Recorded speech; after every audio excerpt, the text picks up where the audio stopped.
Hi, I'm Ian. And I'm Jason. And this is Ghosts and Bears, the only podcast where we bring you the actual ghosts with the actual stories from actual bears. On this episode, we're off to the ocean, because that's generally where you find lighthouses. We're going to be talking about all the spooky lighthouses we can find on this episode of Ghosts and Bears, coming up.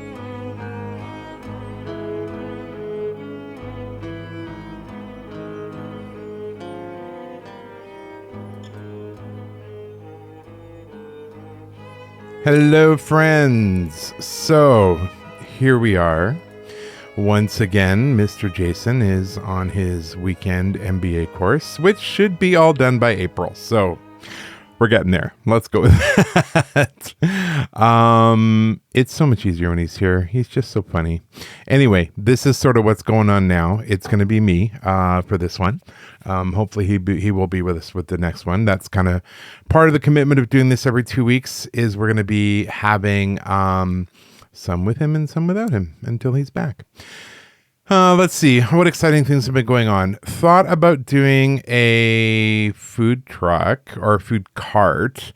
It's been a long-held dream of mine to be able to sell mini donuts. Like, that's kind of my retirement dream, is like mini donuts. And a trailer came up in my searching for various stupid things. And I'm like, look. And so I got really excited about it, and I priced everything out, and I looked at the other costs of things, and I'm like, yeah, I could do this. So came pretty close, and then I realized, wait, I have a book I have to write by next October. I have a ton of ghost walks I have to do in October, more than I've done all summer. I'm going to be promoting the Calgary's Most Haunted book, and Jason is still doing his MBA. As well as we're planning to do some sort of reno coming up here. So let's just stop and consider that, oh yeah, you both work full time as well. Maybe this is not the time for this. And then I looked into some other like food truck trailers here in BC, and I can actually have one built for the same price it would cost to buy the used one. So I think I'm just going to wait. I think that's probably the way I'm going to go, but look for it in the future. I already have a logo thought up, which I am going to put on our Patreon, so you can see the name of my proposed business and the logo, which I created, and I'm very excited about it. And I would love to hear opinions. So if you are one of our lovely patron members, please, I want to hear. Tell me what you think. Also, going on, we have been just trying to stay away from the smoke. Today is exceptionally smoky here. There's a big forest fire. Actually, there's about 3 big forest fires around us. So closing all the doors and windows, turning on the circulation fan, and running the air cleaners has been sort of the way to go right now. So that's not super fun. I did get physical copies of the Calgary's Most Haunted book, and I got to be honest, I kind of love it. I'm not just saying that because it's the newest book. I didn't know what to expect with Victoria. Vancouver was a really hard write for me for external and internal reasons. Calgary was the first book I felt so good about. And when you write a book, they make you read it like 111 more times when it's done. They make all the publisher changes and editorial changes, which so they should, and I'm grateful they do, believe me. But then you got to read it again and make sure, it's all good and you approve and all those things. And this is the first time where I actually enjoyed reading it again and reading it a few more times and was like, hey, that joke's actually pretty funny. So I'm actually really kind of excited for this one, and I hope everyone enjoys it as well. It is going to be launched October 1st. You can pre-order it on Amazon, Calgary's Most Haunted. It's probably my most personal book as well. There's because I grew up in Calgary. So it's really interwoven between the ghost stories and history, and also some of my history in there too. So I hope people like it. If they don't, well, then I guess I'm going back to what I did before. And the next book I'm writing anyway is going to be the Canada's Most Haunted, and that's like on a whole new level, which I'm excited for. I feel like I really kind of figured out the writing thing on this one more than the other two. And so that's got me pretty excited as well. But you grow. Every time you write a book, you grow because you learn and you figure things out. And yeah, not to sound like a pretentious author, which I am the most farthest away from, but it is pretty neat to see my own skills change and grow and get better. So I'm excited for that. So if you do have a chance, please pre-order it. Please read it. Please let me know what you think. I genuinely mean that. I really want to know what you think. I'm excited for this one. We'll be in Calgary coming up in October for the book launch. I believe, I don't have the final details yet, but I do know it's going to be the weekend of, let me pull it up here, October 17th, 18th, 19th, and 20th. I'm going to be in Calgary. And I believe there's going to be 2 book launch events. So we'll see what happens. So hopefully you can come check those out if you're in the greater Calgary area. So lighthouses, big fascination for me since I was a kid. Being born in England, often went to the ocean, often saw lighthouses. Nothing like the wild lighthouses we have here in Canada, though. Lighthouses in England are, in some places, surrounded by towns now. So they're pretty tame. But the ones out here in the West, on the West Coast, are the ones I have the most experience with. They're pretty wild. They are literally on the edge of the world as far as North America goes, and their environment and the weather they put up with definitely reflects that. Someone said to me, maybe you like lighthouses for other reasons, and I'm like, yeah, I'm not Freud, and I don't think so. I actually have always loved lighthouses. I'm fascinated by them. I'm fascinated by the workings of them. I'm fascinated by the people who would staff these, who would be the people who ran the light and who literally everyone depended on to run the light. I read a really, really great book called Lights of the West, and it was so well done. And I've read it a couple times actually, and probably read it again after doing this episode. And basically it gives you the history of a lot of the lights on the BC West Coast. It gives you not just the building of the thing, but the staffing of the thing and the disconnect that was there between the powers that be in Ottawa, which is thousands and thousands of kilometers away in a far-flung part of Canada, back east, as we say here in western part of Canada, and the people actually staffing these lighthouses. Such a disconnect. People in Ottawa saw it as a plum assignment, almost like a gift for a party supporter. And some of the poor people who took on the jobs thought that that's what they were getting, because the government would pay for a certain amount of supplies. They would pay your salary, and all you had to do is, light a big light once a night. Not that way at all. Most of these guys were absolutely isolated. The only way they were getting there was by boat, and that was weather permitting. They never seemed to have enough supplies that the government gave them. There just wasn't enough food. That light not only had to be checked on every hour in the early days when they used the big lenses and they used oil lamps, but it had to be cleaned. Many of them rotated on large vats of mercury, which needed to be hand strained. I don't know if you know a lot about mercury, but skin exposure, not recommended. And that is why most of these guys ended up either completely mental because it would poison them, or crippling arthritis, also from the mercury. That's where we got the term mad as a hatter, because they used to cure hats using mercury, and people were exposed to it and then would go nuts. And everyone's like, oh, so weird. Making hats makes you insane. Never putting it together. Same with the lighthouse keepers. Oh, the lighthouse keepers crazy? That's because they all go crazy. The mercury had quite a bit to do with it. Not to say that the crushing isolation wouldn't have had something to do with it either. If you're only getting supplies once every 6 months, which would include letters and any other contact from the outside world, you might go a little loopy as well.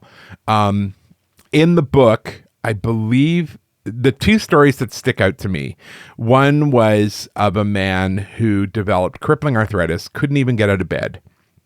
Lucky for him, he was married to a wonderful woman who kept the light going. And did so for like 14 years. Like she was the sole lighthouse keeper.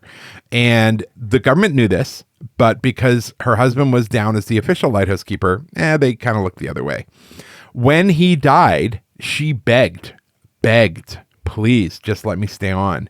I have nowhere to go. I have no money because they were paid garbage. And I have nothing on the mainland. Just let me be the lighthouse keeper. And they're like, nope, you're a woman. And so they booted her off the island. The other one, because and if you wanted to have like an assistant, like say it was too much for you to wake up every hour during the night and go and do this, then you had to hire someone out of your wages and feed them out of your food. The government would not give you any more money for that. It was a really thankless job. It was a really hard job. So the other family there was one story where they were actually happy, and it was a family of like 6. And it was a husband and wife and their 4 children. And they're actually really happy being on the island. And they had these wonderful adventures. And the island was just big enough that they were able to grow a little garden and actually maintain it. Because a lot of these times they were like, they scrimped and saved and bought a couple chickens. And then the first storm would blow them off the island. There were stories of like goats and cows blown off the island. Like, I can't imagine that's like one of your major food sources. And it's like, where's the goat? Not here anymore. Little gardens they would plant destroyed in the first storm because the salt water would just come up and wipe everything, scour it off the rocks. So it was pretty brutal. But this family was happy. They were really excited to be there. They were a close family. They kept each other entertained. They had a piano. So they were actually really, really good with each other. And then the mailboat came in, couldn't get close to the lighthouse, so their father would have to do what he always did, and that was row out to the boat to get the mail and help bring him the supplies and things like that. And these kids watched as their dad, the boat tipped because of a wave, and they watched their dad die in the ocean. And I'm like, really? Really? Which of course meant now they all had to leave too. Like it was just brutal kind of life. And really tough and really, really difficult. And I just find that disconnect between what people thought it was and what the reality was to be fascinating. I learned so much from that book. That's probably why I like it so much. So if you get a chance and you're looking for a good book on the realities of being a lighthouse keeper, it's not all, staring off into the middle distance and wearing cool clothes. It was a tough go. And the weather and the conditions and the salary and the mental and the physical and the nuts. So when I was thinking about, some of the topics we could do for the show, one of them, of course, was haunted lighthouses, because it makes absolute perfect sense about the lighthouses, that they would be haunted. I even have a chapter or one of the stories in here from my book, Victoria's Most Haunted, about the Fizgard Lighthouse. Because that one was a pretty powerful place to be. And I've been there a few times, and I definitely felt like there were at least 2 lighthouse keepers still hanging out. So it's pretty cool. So we are going to jump into those, and I'm enjoying that, and I hope you will enjoy the stories too. And yeah, other than that, thanks for being here. Thanks for joining us. If you have been a listener for a long time, we have our little dog, Moby, who I'm discovering this week is definitely starting to go a little deaf, a little blind. We got him when he was 10. He's already had 2 owners who died. I'm saying died, not he killed them, but I have no proof either way. I have this theory that we're going to see him in like some 15th century Renaissance painting and be like, that's Moby, because he kills people and then harvests their soul, and that's how he stays alive forever. Just, no, he was literally on the mat in front of the door, which is pretty much all glass, our front door. And the guy came up, dropped a package on the front doorstep, rang the doorbell, and Moby didn't even move. So yeah, I'm pretty sure his hearing and his vision is not what it used to be, but that's okay. We still love him. He still got spunk. He still likes going for walks and all that. So he's good. But it was just one of those kind of little sad reminders where you go, oh, right. Yeah, he's not going to be here as long as I am. One assumes. Nope. No guarantees, I suppose. Anyway, we will be right back with our stories. And when I say we, I mean me, of our haunted lighthouses coming up.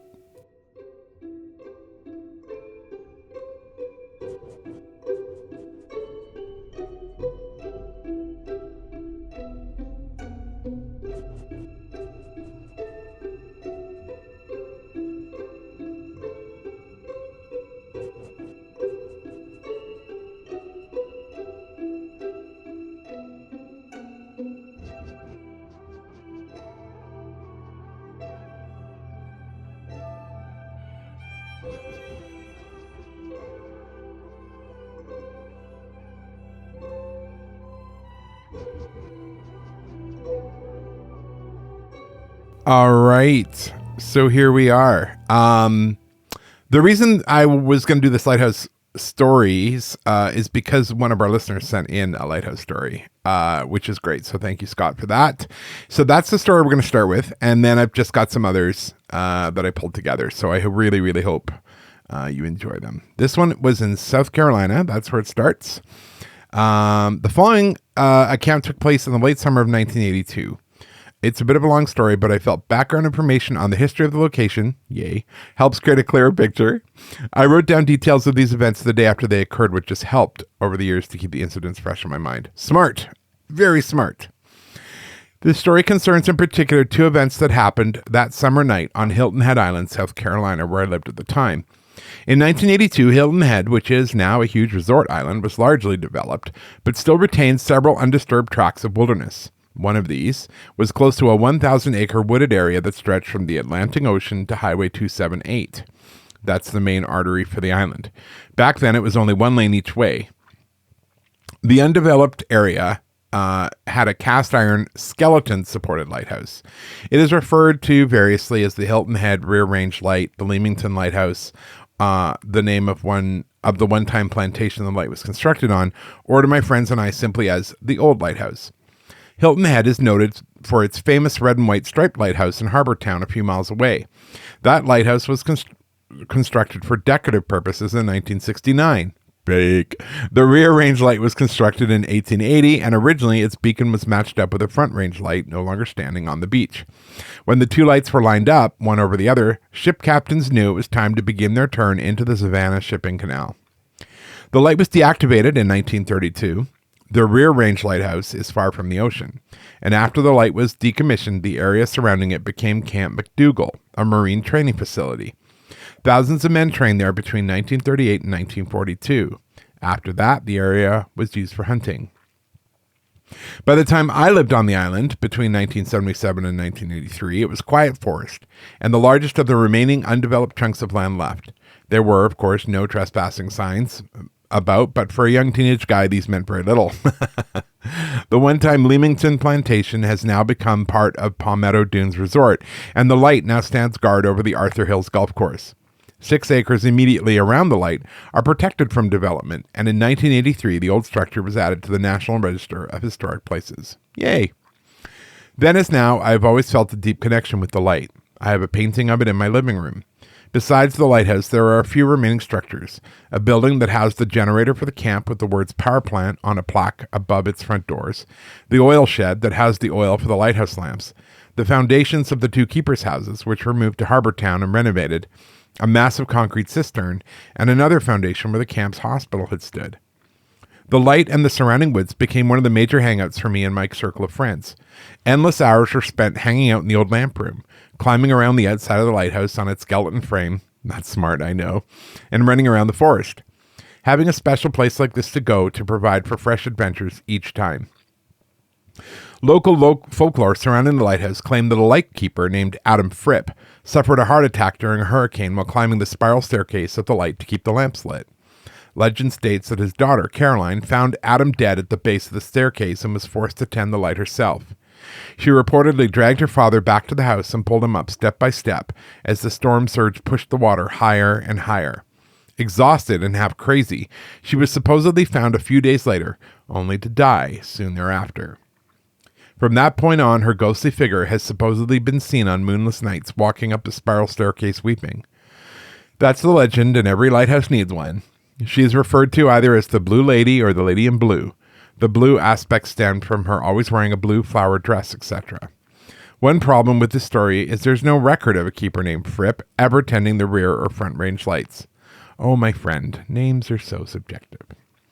After talking about it for some time, my friend Billy and I decided we were going to have a real adventure and spend the night at the lighthouse and see if we could see the Blue Lady ourselves. On a rainy Saturday, just before dusk, Billy's mom dropped us off at the old hidden and dilapidated road which led to the light. Oh my God, you had a mom in on this? The road was no longer accessible to vehicles. A large trench cut it off from Highway 278. As an aside, there we go. As an aside, my mom certainly wouldn't have okayed me camping out in such an area at only 15, so I just said I was spending the night at Billy's. Ah, the classic teenage subterfuge. Apparently, Billy's mom was a little more relaxed. I mean, it was the early 80s or late 70s. The wonderful old road, was she even sober? I mean, let's be honest. Anyway, this wonderful old road was our entrance into a time machine of the mind. It wound its way first past the aforementioned power plant building, then a short distance away the foundations of the keepers' houses, then a huge foundation where I believe the hospital once stood. Finally, rounding a curve in the road, the pine and live oak trees would part, and the hulking rear range light sprang into full view. Constructed of iron, the slender tube that contains the staircase is supported by a steel skeletal framework. In the late 1980s, the light was restored, but when I used to visit it, rust bled heavily down its sides, giving way only sporadically to the few flecks of the remaining white paint. Billy and I set up our small two-person tent off a small path covered with low-hanging Spanish moss, about 20 yards from the lighthouse and just in front of the already mentioned larger foundation. We had supplies for the night: food, water, flashlights, kerosene lamp, a radio, and a couple of baseball bats and a pellet gun. After all, we were both 15 at the time, and we were, for all intents and purposes, in the middle of nowhere. Yeah, exactly, Billy's mom. Anyway, after we set up, we ventured down to the lighthouse to see the night come. Neither Billy or I had ever been to the lighthouse after dark, and to see it that way was strange. The massive live oak tree directly in front of the light and the brooding presence of the rusting structure in the growing evening shadows was quite eerie. It was also exhilarating. After climbing to the top, we returned to our tent as the rain was becoming somewhat heavy. Oh, perfect. It's good that it was raining. Not only was it raining, but it was a moonless night. Billy and I chose it because of the Blue Lady legend, and the whole area was as black as pitch. Anyone who's ever lived in a rural area knows how incredibly dark it can be when there are no lights at all nearby. Yeah, that's true. The thick humidity somehow makes it feel even darker. In daylight, my buddies and I would regularly joke about the Lady in Blue, but Billy and I now afforded her legend a bit of respect. To get our minds off being a bit afraid, we blasted the radio, ate, and told jokes. This worked brilliantly for a couple of hours. However, the first of the two paranormal occurrences were about to transpire. Love it. Billy was laying back on his sleeping bag, flipping through a magazine, and the rain had lightened up a bit. I thought I'd take a peek outside. Unzipping the front of the tent, I peered out, and what I saw caught me completely off guard. I could see clearly over the small path we were on, over the old foundation, and well into the woods on the other side. It was light. It was the light that really took me by surprise, and particularly where it was coming from. There was a milky, low-lying fog, which weaved its way around all the trees. I could see, but didn't actually touch them. It came within 6 inches or so and then curled around them. Looking directly down, I saw the fog or mist did the same thing with our tent. Above it, there was nothing. The light illuminating the woods seemed to come from the strange fog itself, unlike any fog or mist I have encountered before or since. This stuff looked like a thick liquid and moved and undulated very, very oddly. Billy was now by my side looking at the weird living mist as well. We both mentioned how we couldn't see through it. It completely hid the earth underneath. The light was a bluish white and was surprisingly bright. Before writing this account, I went online to research different types of fog. I was really just surprised at how many different types there are, but none of them was anything like this. It's important for me to add that the lighthouse was located on slightly higher ground than much of the island, not more than 30 feet or so above sea level, and there were no marshes nearby, so it wasn't some kind of luminescent marsh gas. I lived on the island for 6 years. My family and I had visited it since 1973, and I visited it several times since then, and I've never seen anything remotely like it. It struck me that with all the thousands of people who were trained at Camp McDougal, this might have been some remaining group energy that, like an apparition, has imbued the atmosphere with a palpable energy, and appears once in a while when people like Billy and I are caught up in the apparitional drama. For the remainder of the night, Billy and I were uneasy, and I can't explain why. We didn't look out of the tent again. Ooh, missed opportunity. We had difficulty occupying our time, much less sleeping. It wasn't as though we were particularly frightened by the weird fog, it's just completely baffled by it. We also noticed an odd, regular pattern of rain that fell on our tent. 1, pause. 2, 3, 4, pause. 5. I still remember the pattern as it seemed to continue endlessly, and being in a thick forest in a supposedly haunted area on a rainy night with a weird fog surrounding us did nothing to dispel the thought that someone or something was pouring water on the tent in a purposeful manner. It was a bit maddening. The final, stop already someone screams, paranormal occurrence happened around 5 a.m. I was on the brink of an uneasy sleep when the most bizarre and horrifying scream I've ever heard cut ferociously through the woods. It sounded like a mixture of an infant, a wild pig — there had been wild boars on the island, but they were gone by this time — and a possessed man. It lasted 5 seconds or so, and when it stopped, there was absolutely no sound. The rain had stopped. There was no early morning birdsong. Absolutely nothing. I know that sounds dramatic, but it is exactly as it happened. Billy and I exchanged glances, stuffed our backpacks, disassembled our tent, and as quickly as possible made our way back up the abandoned road. The mist, by the way, was completely gone, which at least to me really suggests it wasn't a normal phenomena. I lived on the island for 6 years, as I already mentioned, and never again heard anything even close to this scream. It still echoes in my mind 34 years later. Maybe it was the ghost of a one-time lightkeeper. At least one was buried on the property. Maybe it was the echo of a drill sergeant screaming at some green recruits from his Camp McDougal days. The emotions of the men shipping in and out of a weekly basis and then off to war could theoretically have left an intense impression on the location. I've even considered it being the war whoop of a Confederate soldier that there had been some skirmishes on the island in the Civil War, and the rebel yell was said to be unmistakable. Whatever it was, the Blue Lady, old lightkeeper, rebel soldier, drill sergeant, or something else entirely, it was not a living person. It was simply too weirdly loud, as if it was somehow amplified. Billy and I both agreed, the most blood-curdling and creepy sound we've ever heard that still stands for me today. The Leamington Lighthouse is woven into my very being.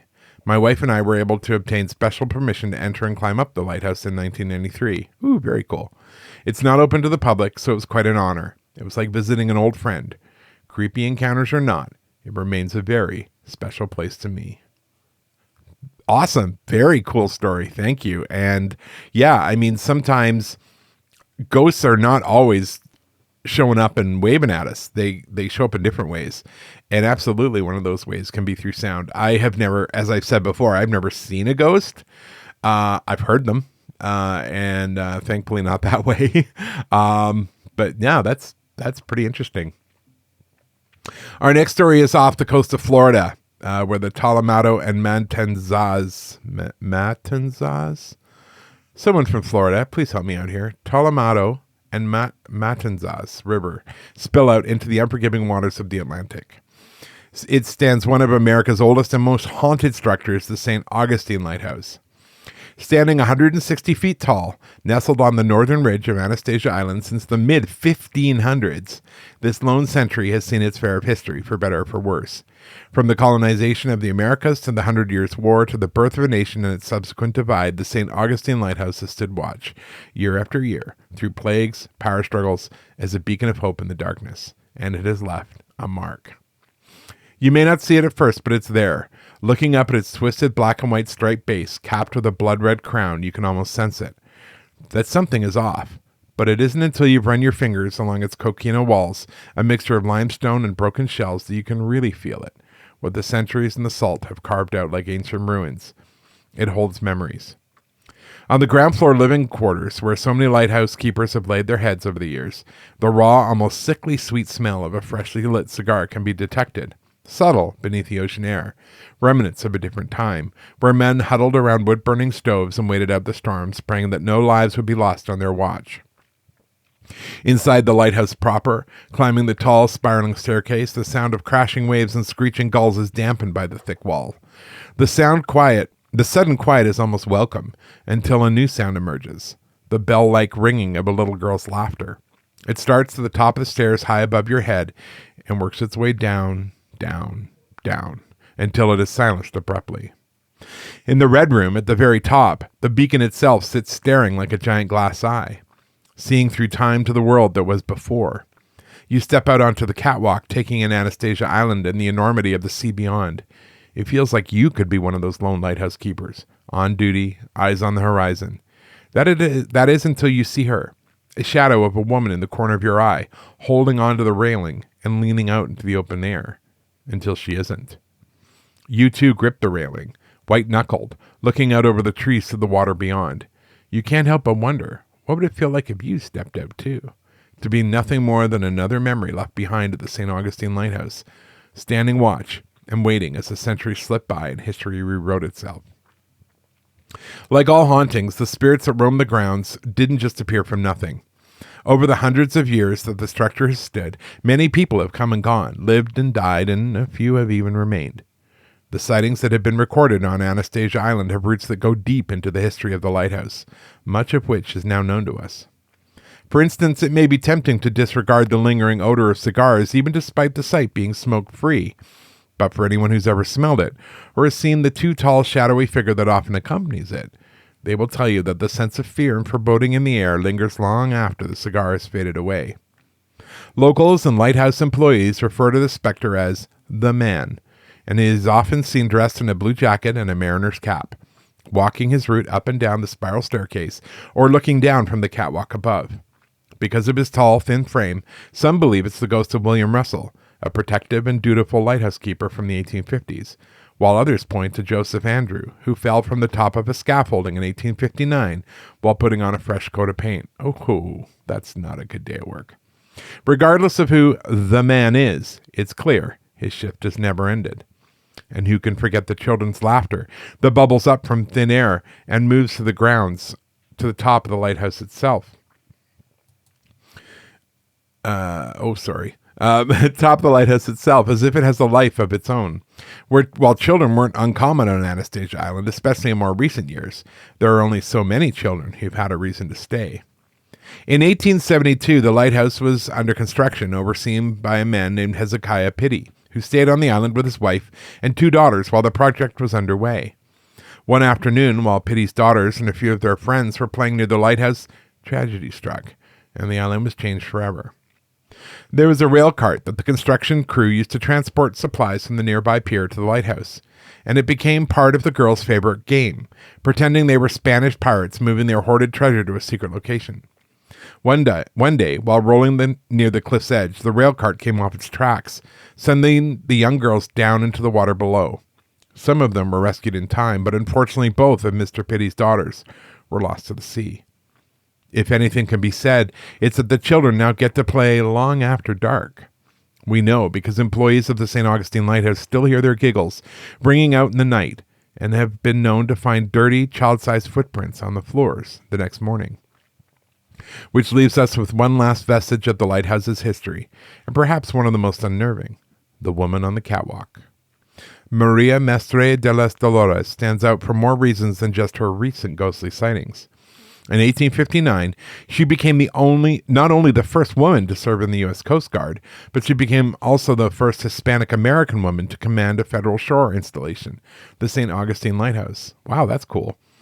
Her appointment came after her husband, the formerly mentioned caretaker Joseph Andrew, met his fateful end. Maria was heartbroken, left on Anastasia Island to follow in the very same footsteps her husband had once walked, and even was known to stand at the edge of the catwalk, looking down where her husband's body had once laid broken. She can still be found there, on occasion, leaning over the railing and imagining what those last few seconds of Joseph's life had been like. There is little doubt that when it comes to hauntings, there are a few places that will leave a mark on its visitors, like St. Augustine's Lighthouse. With its rich history, infamous legends, and well-documented sightings, it's clear that what happens on Anastasia Island stays on Anastasia Island. Founded in 1565, long before the British landed on Plymouth Rock, St. Augustine stands as the oldest continuously occupied European settlement in the United States. I didn't know that. It has since collected a rich and diverse history, much of which can still be seen around any corner of its scenic neighborhoods. Of all the locations, though, it's the lighthouse that remains as the lasting impression. Erected by the Spanish crown shortly after the city was founded, the first official record of the lighthouse dates back to an Italian-made map from 1589 in which a wooden watchtower at the northern tip is referenced. Unlike the more traditional lighthouse it would eventually become, the first iteration was built solely to keep watch for enemy ships, as the fortress is being constructed.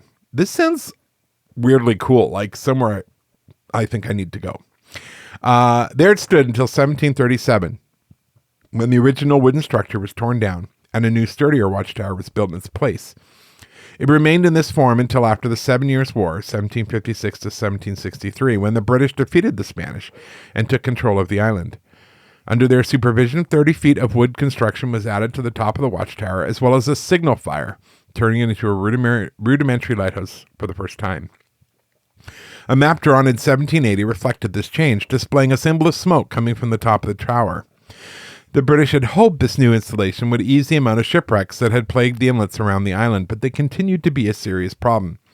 This was especially true in 1782 when 16 British ships evacuating troops from the battles of the American Revolution were wrecked during a storm. After the British defeat at the hands of the Americans in 1783, the lighthouse was briefly returned to the Spanish, along with the rest of Florida as enacted by the Treaty of Paris. But little changes were made to the structure until the new territorial American government took final control of the land in 1824, and it was deemed an official American lighthouse. During the American Civil War, Confederate sympathizers living in St. Augustine sabotaged the lighthouse in order to block Union shipping. It remained non-functioning until after the war, when the new victorious American government finally relit the beacon in 1867, returning it to operation. However, the sea level was rising, and the lighthouse had been torn down and relocated further from the shore. The U.S. Lighthouse Service began construction on a new 165-foot tower, complete with 219 steps, in 1871, finishing in 1874. Near the turn of the century, steam-powered vessels were becoming more common, making it easier for ships to maneuver around the shallow sandbars outside St. Augustine. Then, the coming of the railroad made this an important harbor city. The city, as well as surrounding farms and fishing villages, began to flourish, and the lighthouse soon became an important symbol of that progress. It continued to be maintained and upgraded with new technology until 1980, when a suspicious fire destroyed the lightkeeper's home and the grounds were declared as excess by the government. St. Johns County, where it's located, considered purchasing the property and building condos on the land. Where it was stopped by the Junior Service League, who stepped in with a plan to restore the property and open a maritime museum. Bless you, Junior Service League.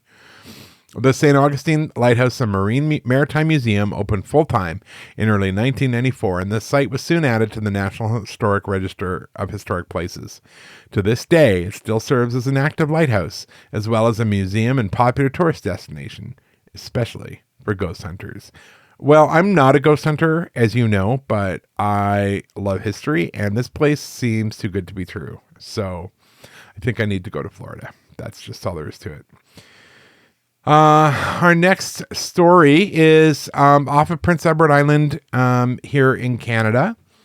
PEI, if you don't know it for any other reason, you're going to hopefully know of Anne of Green Gables. That is where all that went down. I mean, it's fiction. There is no Anne of Green Gables house, even though confusingly they built one. And it caters to thousands of tourists, a lot of Japanese tourists, because they teach Anne of Green Gables in their school system there. So it's definitely become a thing. But yeah, PEI. So West Point Lighthouse, a square tapered tower built in 1875 by the Federal Department of Marine. The West Point Lighthouse Inn, Museum, and Restaurant was established in 1984.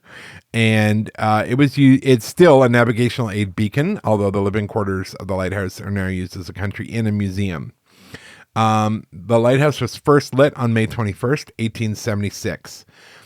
It is said to be haunted by the spirit of Willie, a former keeper who worked at the lighthouse for over 50 years. His ghost is reported to still watch over the lighthouse even after his death in 1955. Guests staying at the lighthouse, which now serves as an inn, have reported strange occurrences, such as objects moving on their own, doors opening and closing, and that eerie feeling of being watched.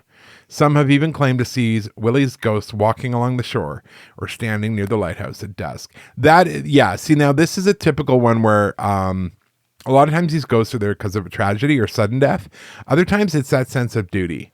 And he'd been there for 50 years, and probably Willie could not imagine being anywhere else. And that's just the way it kind of rolls. PEI is a beautiful place, so I highly recommend visiting there. Now, this is from my book, Victoria's Most Haunted. I literally lifted the chapter, so I'm going to read that to you now. Fisgard Lighthouse. This lighthouse is one of the most photogenic lighthouses in Canada, and it is as haunted as it is scenic. Built in 1860, this lighthouse has a long history. It had 12 lighthouse keepers, and 2 of them died while taking care of the light. Until 1950, the only way to reach the lighthouse was by boat. The military built a causeway out to the light, not only to make it easier to access, but also as a military obstacle. The last lighthouse keeper before the light went automatic was Josiah Goss, who was there until 1928. He never actually lived at the lighthouse, but he'd received special permission to live in a Esquimalt and row out to the light every evening. The man who died in the most dramatic fashion while keeping the Fisgard light was Joseph Dare. Joseph set off one morning to row over to the village of Esquimalt to pick up his mail. Something happened on the way there, and Joseph fell out of the boat and drowned. Is it possibly his energy that has remained in the home? Now, this kind of jumps back to what I spoke to at the beginning and part of my own reading. Lighthouse keeping was perceived as a cushy job, and many thought the posts were given out as political favors by whatever government was in power at the time. The reality was, it was a very tough job. You never got a full night's sleep, you were isolated, and the pay was terrible. Furthermore, if you got sick, no one would know until it was too late. The mercury bass that the light balanced on so it could spin had to be strained every month, and at the time, no one knew what mercury would do to a human body. You either got crippling arthritis or went completely insane. It was assumed the keepers went insane because of the isolation, but it was far more likely because of the mercury. The government provided scant rations, and any attempted to supplement it often ended poorly. I touched on this as well. One keeper saved every penny he could and bought a goat, a cow, and a few chickens. After a particularly nasty storm, he emerged to discover they'd all been blown off the island. Some keepers attempted to grow vegetables, but the gardens were soon abandoned because the wind and the salt refused to allow anything to grow.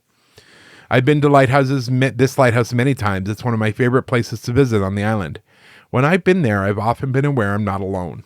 There has been more than one time when I've been the only person physically in the house at the base of the light, and I could have sworn there was someone in there with me.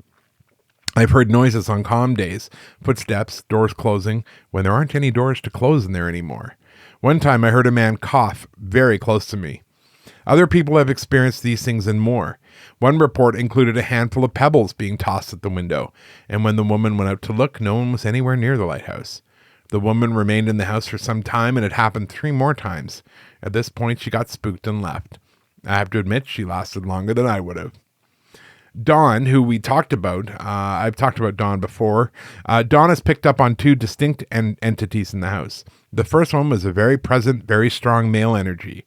Dawn would have been able to experience more, but unfortunately the group spread the energy too much and she wasn't able to focus in as well as she would have. She said the man was strong, but not bad. The energy I felt there had not been one that wanted me to leave, but one that was happy to have companionship. I'm sure any of the lighthouse keepers felt that way quite often. The other energy that Dawn picked up was that of an elemental. Elementals are a distinct type of spirit, often described as an elf, gnome, leprechaun, fairy, brownie, mermaid, or even a goblin. The job of an elemental is to look after the natural kingdom and keep it sustained. If you ever notice yourself unwinding and relaxing in nature, that's believed to be the work of an elemental. The one Dawn picked up on was of a very primal ancient being. Elementals are created by the land to protect it. This one was not overly bright or cunning. It was gentle and just happy to exist and do its job. Dawn said it was exceptionally strong near the fort, which is also where the lighthouse is. Fort Rod Hill is right by the lighthouse. And the lighthouse, which makes a lot of sense as both are embedded in nature. If you have a chance, do head to the lighthouse. If nothing else, you will get a small glimpse of what life was like for the men and some women who spent a great deal of time there. They have left far more than just a group of old buildings. Yeah, the Fisgard Lighthouse definitely worth checking out. So if you are heading to Vancouver Island, it's just a little bit outside of Victoria. It is a national park, so it's cheap to get in, and you can spend as much time as you like there. Very cool place. I am going to skip this next story for time, but I am going to tell you of one. Where is it here? Here we go. Heceta Head Lighthouse in Oregon. And I'm telling you this one because I actually stayed there. It does have a ghost story. I did get to stay overnight there, and I am going to tell you about that. First of all, it's right on the coast of Oregon, which, if you haven't been, is one of the most stunning coastal drives, I think, in the world. It is staggeringly beautiful. To get to the lighthouse, you go down this really weird little road that just sort of jumps out at you from off the highway. You'd miss it if you didn't know it was there. You wind through these pretty heavy, dense bush, and you pop out right on the coast on these high cliffs. There's the house, and then a little ways off is the light. And you stay in the house as a bed and breakfast with a bunch of other people, which I wasn't thrilled about because, people. But it turned out to be a really good experience, which I'll tell you about when I get to the end here. Heceta Head Lighthouse, Oregon. In 1892, a crew of 56 began construction on the site. Because of the site's seclusion, building materials were either shipped in, if the weather and tide permitted, or brought from Florence, Oregon by wagon, the latter usually taking 4 to 5 hours. Stones were brought from the Clackamas River and bricks from San Francisco. The lens system was made by Chance Brothers and used a Fresnel lens that most use that would continue operating into the 21st century. Completed in August 1893, the entire project cost $80,000 and consisted of the lighthouse, houses for the head lightkeeper, the 2 assistant lightkeepers, and their families, a barn, 2 kerosene oil storage buildings. If one had caught fire, there was a secondary source. Heceta Head Lighthouse and Keeper's Quarters were placed on the National Register of Historic Places in 1978 for its architectural and engineering significance. The site originally included several other buildings, farm buildings, and the single-family head lighthouse keeper's house, which was demolished in 1940 and was very similar in size and design to the remaining house. After electricity was installed in the lighthouse buildings, the position of head lighthouse keeper was no longer needed. The lighthouse keeper's house was sold for $10 and dismantled for its lumber, which was used to build the Alpha Bit Bookstore Cafe in Mapleton, and which would still be there. The remaining keeper's house was a duplex that housed the first and second assistant lighthouse keepers and their families. After the light was automated in 1963, the last keepers moved away, and the remaining house was leased to Lane Community College by the U.S. Forest Service, which had taken over management of the building. The porch of the Queen Anne-style house underwent restoration in 1981. The Heceta Lighthouse was closed to the public in August 2011 for restoration and repairs. A team of more than 100 subcontractors and craftsmen, the majority of whom were from Oregon, removed cement stucco that had sealed in moisture so the lighthouse could air out in the damp coastal environment. They also replaced and restored the tower's historic metalwork and masonry, installed new windows, and repaired the lens rotating mechanism. The interior and exterior of the lighthouse was repainted, and the original wood floor of the workroom was uncovered and reconditioned. The lighthouse had been returned as much as possible to the way it would have looked in 1894. When restoration work was completed, it was reopened after being closed for 2 years. On June 8, 2013, they had nearly 100 supporters who were welcomed to Heceta Head State Scenic Viewpoint to celebrate the reopening. The lighthouse is known for its resident ghost, the Gray Lady, believed to be the spirit of a lighthouse keeper's wife. According to legend, she lost a child during her time at the lighthouse and has remained ever since grieving her loss. The Gray Lady is said to be a peaceful presence, often seen in the attic or floating along the lighthouse grounds. Visitors and staff have reported hearing footsteps, doors opening and closing on their own, and items mysteriously moving about. That actually makes some sense to me. When I was there, we stayed in one of the rooms, and even though I guess there was probably about 10 or 12 people who were staying there that night, and you could absolutely feel when you're in your room that you weren't the only ones in your room, if that made sense. I didn't really venture around a whole lot. It kind of freaked me out, if I'm going to be honest. The next day at breakfast, they served us this amazing breakfast, and you sit at this giant table all together, which, like I said, I was not thrilled about. But they did it so well. Like, they got us talking in a really natural, easy way, not like, corporate icebreakers. And they brought up this delicious food, and they talked a little bit about the history of the lighthouse, and it was actually a lot of fun. Like, when breakfast was over, I'm like, oh, I really enjoyed that. Like, they just did it so well. So I would heartily encourage you, if you have the time and the inclination and you want to go do that and stay in a lighthouse keeper's house, it is absolutely one to go and check out because it was a lot of fun. I'm going to tell one more because Jason's not here and I can. This one is actually about the oldest lighthouse that is still standing in North America. It's in Nova Scotia. in Canada, Sambro Island Lighthouse is a landfall lighthouse located at the entrance to Halifax Harbor, meaning it's not built on an island. So yay for the lighthouse keeper. It's near the community of Sambro in the Halifax Regional Municipality. As I said, it is the oldest surviving lighthouse in North America, and its construction is a national historic event. Not just a place, people, an event. The Sambro Lighthouse was built during the 7 Years' War by the very first act passed by Nova Scotia's House of Assembly on October 7th, 1758, which placed a tax on incoming vessels and alcohol imports to pay for the lighthouse. Oh, like they do with airport tax now. Smart.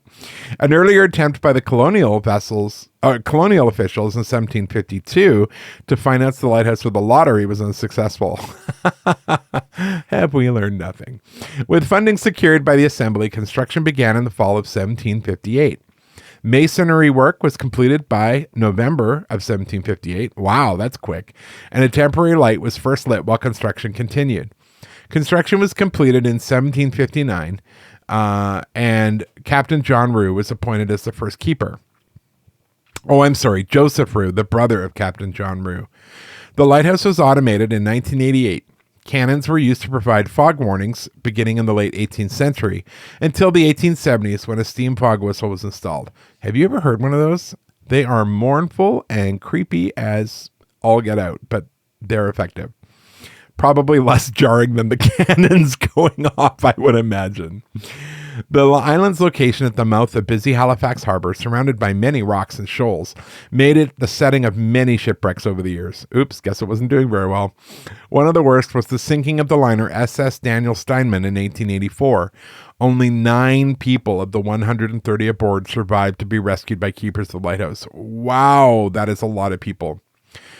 The lighthouse grew 22 feet higher in the fall of 1906 when the octagonal tower was extended by 2 stories. I'm glad they said that it extended. It didn't just grow 22 feet because that would be pretty freaky. A new first order Fresnel lens from Barbier, Bernard, and Turenne in Paris was installed to complete the work in November 1906. Acetane was first tested and then manufactured for the light in a specially constructed gas house in the cove below the lighthouse. Red stripes were added to the tower in 1908 to make the tower more visible against the snow. I swear to God, they were going to say acetane was first tested and they built a special gas house in the cove below before it blew up and killed everybody. But they didn't, so I guess it worked. The oldest lighthouse in North America is also one of the most haunted. The lighthouse is said to be haunted by the ghost of a murdered pirate, cool, whose body was hanged from the tower as a warning to other pirates. Oh, not good. Locals and visitors alike report seeing a shadowy figure near the lighthouse and hearing the sounds of heavy chains clanking in the wind. Many believe the ghost is still seeking revenge for his untimely death. Oh, come on. You're a pirate. Like, what did you think was going to happen? You're going to retire? Come on. Pirates, it's kind of a thing. These haunted lighthouses in general continue to intrigue and terrify those who visit them, blending history with the supernatural in ways that captivate ghost hunters and storytellers alike. Each lighthouse carries its own unique legend, but they all share a common thread: the isolation, tragedy, and mystery that comes with standing guard at the edge of the world.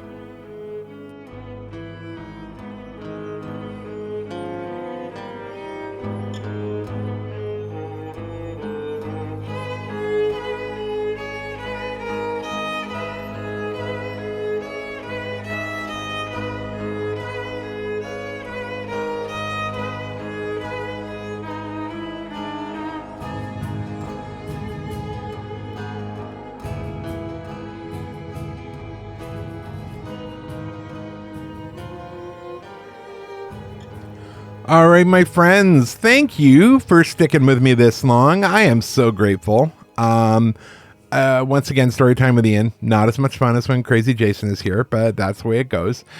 He will most likely be back for the next one because he will not have school then, so that's good. Speaking of, as I mentioned, I am endeavoring to keep going every 2 weeks. It's going to be rough in October, I'm not going to lie. I'm doing ghost walks pretty much every weekend, except the weekend I'm in Calgary for the book launches.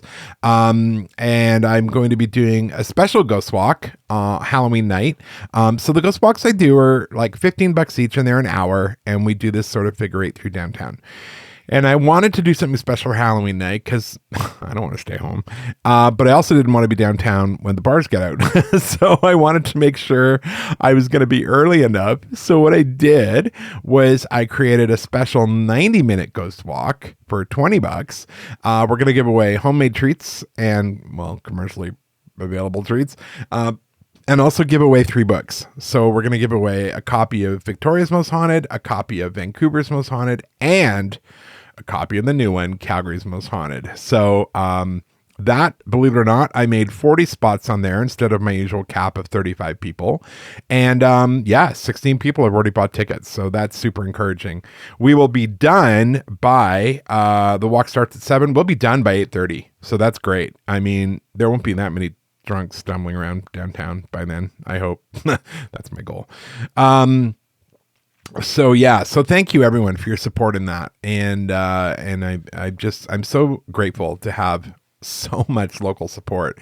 I'm going to be on the radio in the beginning of October on the local country station. So I'm looking forward to that. And I'll get to talk about the walks and the new book. And so Prince George has been amazing. I think I've said it before. I did my kind of 1-year check-in, with myself. And I'm like, okay, you moved from Victoria, super busy, super urban. Vancouver's right there. Lots of traffic, lots of people, lots of services, lots of restaurants, lots of shopping, and moved to kind of central northern BC and much smaller community. And how do I feel about that? And you know what?